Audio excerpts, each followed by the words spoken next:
Hello everyone, welcome back to the channel. The Roman Empire was not built in a single generation, nor was it shaped by peace alone. It was forged through centuries of brutal, strategic, and world-changing wars that reshaped Europe, North Africa, and the Middle East forever. These conflicts did more than expand borders. They transformed politics, military strategy, culture, and the very idea of empire. This is the story of the wars that shaped the Roman Empire and, through it, the modern world. Rome's rise began as a small city-state in central Italy.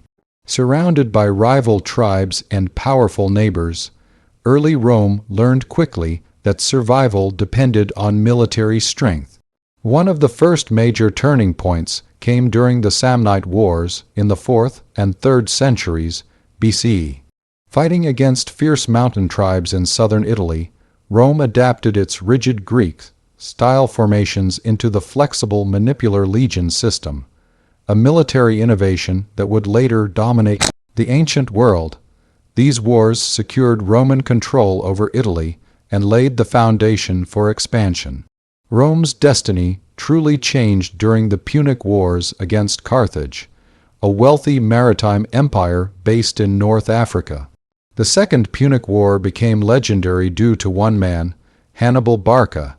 In 218 BC, Hannibal led his army, including war elephants, across the Alps, shocking the Roman Republic. He crushed Roman forces at Trebia, Lake Trasimene, and Cannae, delivering some of the most devastating defeats in Roman history.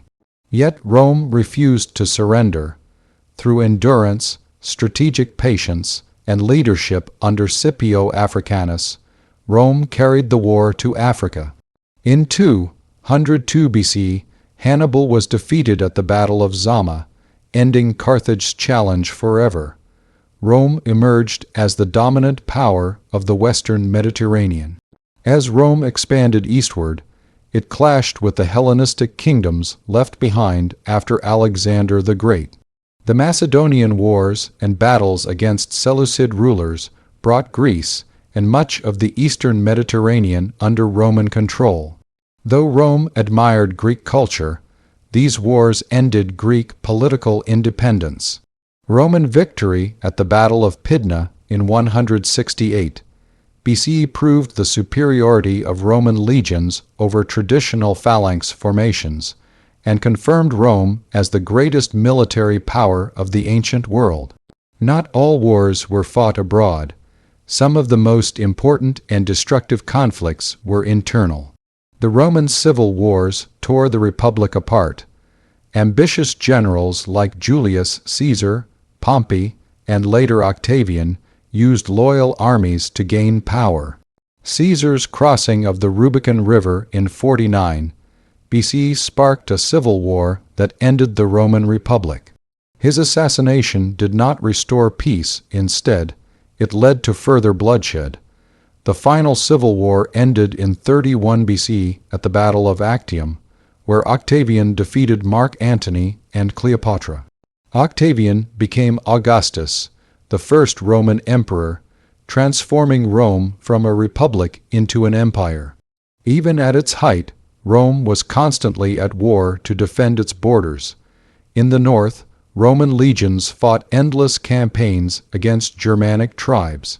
One of the most shocking moments came in 9 CE at the Battle of the Teutoburg Forest, where 3 Roman legions were annihilated by Germanic forces led by Arminius. The defeat stopped Roman expansion into Germany and marked a permanent boundary along the Rhine River. In the east, Rome fought its greatest rival, the Parthian Empire, and later the Sasanian Persians. These wars were marked by shifting borders, brutal sieges, and massive armies. Rome suffered a humiliating defeat at the Battle of Carrhae in 53 BC, where Parthian cavalry destroyed a Roman force led by Crassus. These eastern wars drained Roman resources, but also influenced military tactics, leading Rome to adopt heavier cavalry and improved defenses. One of the longest and most symbolic conflicts was the Jewish-Roman Wars. Rebellions in Judea were met with overwhelming force. In 70 C, Roman legions destroyed Jerusalem and the Second Temple, a moment that permanently altered Jewish history and strengthened Roman control of the region. These wars demonstrated Rome's intolerance for rebellion and its readiness to use total force. As centuries passed, constant warfare weakened Rome from within. The empire struggled to defend its vast borders against migrating tribes and new enemies. The Gothic Wars, especially the Battle of Adrianople in 378 CE, where a Roman emperor was killed in battle, revealed Rome's declining military power. In 476 CE, the Western Roman Empire finally collapsed, ending nearly 1,000 years of Roman rule in the West. Yet Rome's wars did not end with its fall. Roman military organization, law, engineering, and governance shaped the civilizations that followed. Modern Europe, the Middle East, and North Africa still reflect the consequences of Roman conquest and conflict. The wars of the Roman Empire shaped borders, cultures, and the course of world history. Through victory and defeat, Rome left a legacy written not only in stone and law, but in blood, steel, and battlefields that changed the world forever.